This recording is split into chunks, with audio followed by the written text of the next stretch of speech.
Assalamualaikum warahmatullahi wabarakatuh. Kembali lagi di channel Bung Brani. Apa kabarnya teman-teman sekalian? Semoga teman-teman sekalian dalam keadaan baik-baik saja ya. Nah, di video kali ini saya ingin membahas kenapa ketika kita ingin memelihara ikan mas koki harus mempunyai 2 akuarium, teman-teman.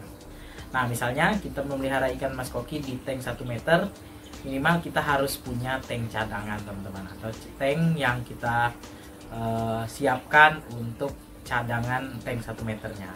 Nah, tentu saja ada alasannya ya, teman-teman ya. Kenapa kita harus punya tank cadangan? Nah, di sini saya akan bahas sesuai dengan pengalaman saya memelihara ikan mas koki di akuarium, teman-teman. Baik teman-teman, sebelum kita lebih dalam membahas tentang kenapa kita harus menyediakan 2 tank akuarium sebelum memelihara ikan mas koki, ada baiknya dukung terus channel Bung Brani dengan cara subscribe, like, komen, serta share videonya agar channel Bung Brani makin berkembang dan terus menginspirasi teman-teman sekalian.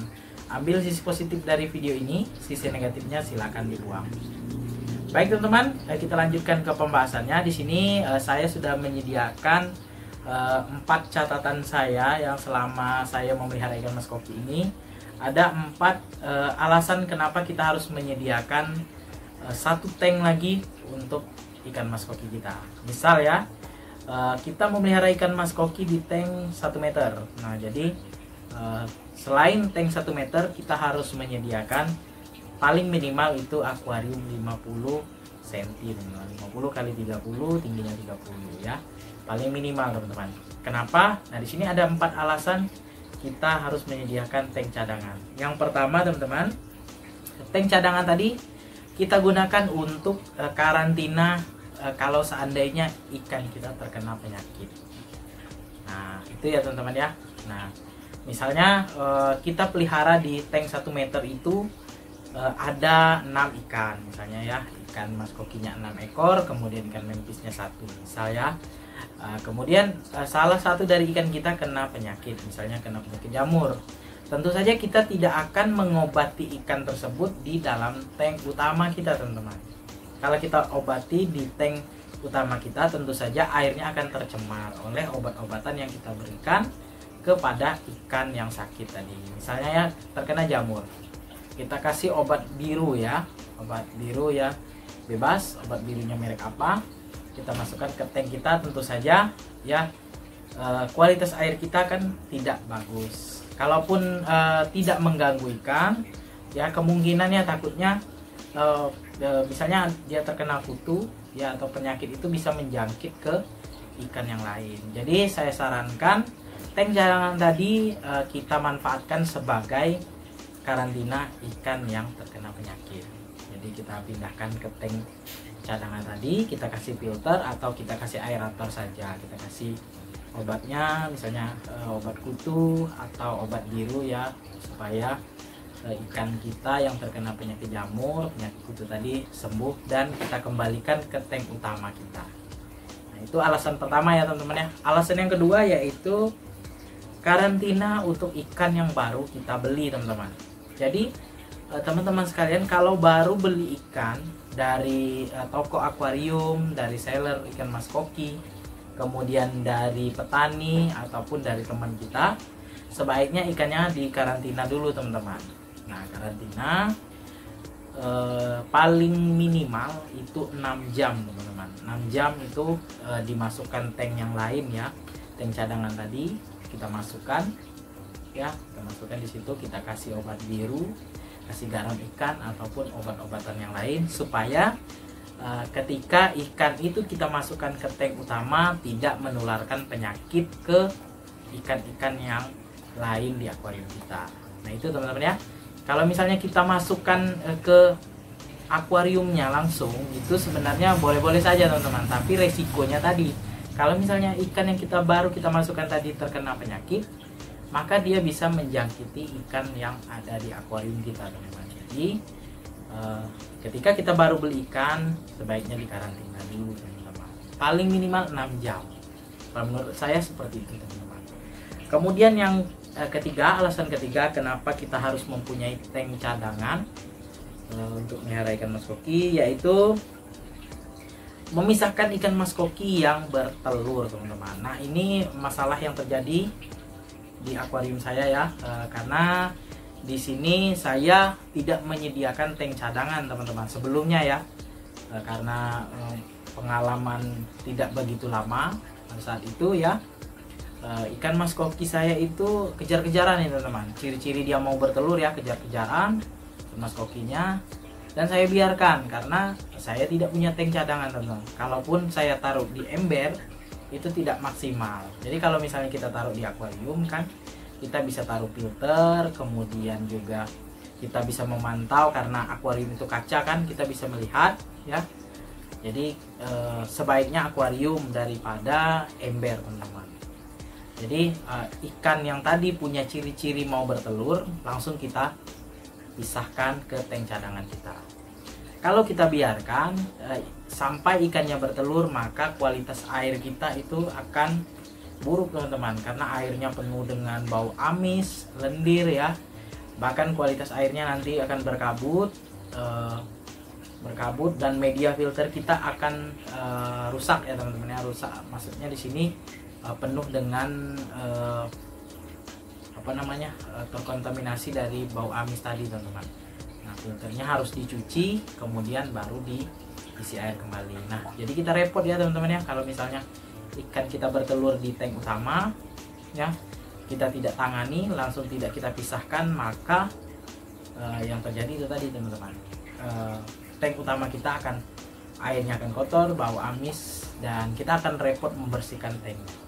Jadi kalau kita punya tank cadangan, kita lihat ciri-ciri ikan kita mau bertelur nih ya, kejar-kejaran, langsung kita ambil ikan tersebut, kita pindahkan ke tank cadangan kita. Jadi dia bertelur di tank cadangan ya, telurnya bisa kita rawat, kita tetaskan ya, dan anakannya bisa kita pelihara lagi, teman-teman. Jadi itu, teman-teman, alasan kenapa kita harus punya tank cadangan. Nah, bisa juga, teman-teman ya, tank cadangan itu ya, ketika kita sudah punya tank cadangan, kita lihat ciri-ciri ikan kita di akuarium itu ada sudah ciri-ciri mau bertelur, itu langsung dipisah saja, teman-teman. Jangan menunggu ikan itu sudah mengeluarkan telur, jadi langsung dipisah aja. Nah, dan selanjutnya ini sedikit tips, teman-teman, kalau beli ikan mas koki, kita tahu dulu, teman-teman ya, jenis kelaminnya. Kalau misalnya kita beli dari ukuran besar ya, kita tahu dulu jenis kelaminnya. Misalnya oranda ini jenis kelaminnya betina nih, kita tahu. Nah, jadi kalau biasanya ya, teman-teman ya, ikan itu misalnya kita beli ukuran 17 cm misalnya, sedikit agak mau mendekati jumbo, itu biasanya 3 bulan setelah kita pelihara ya, 3 bulan setelah kita pelihara itu biasanya dia bertelur, teman-teman. Jadi teman-teman bisa hitung ya dari pertama kita beli, tapi dalam catatan di atas 15 cm, teman-teman ya. Nah, itu biasanya 3 bulan setelah itu ikannya bertelur, teman-teman. Biasanya ikan itu bertelur ketika kita mengganti air. Sudah kita ganti air, airnya bersih tuh, udah penuh, kita isi, biasanya ikan itu bertelur.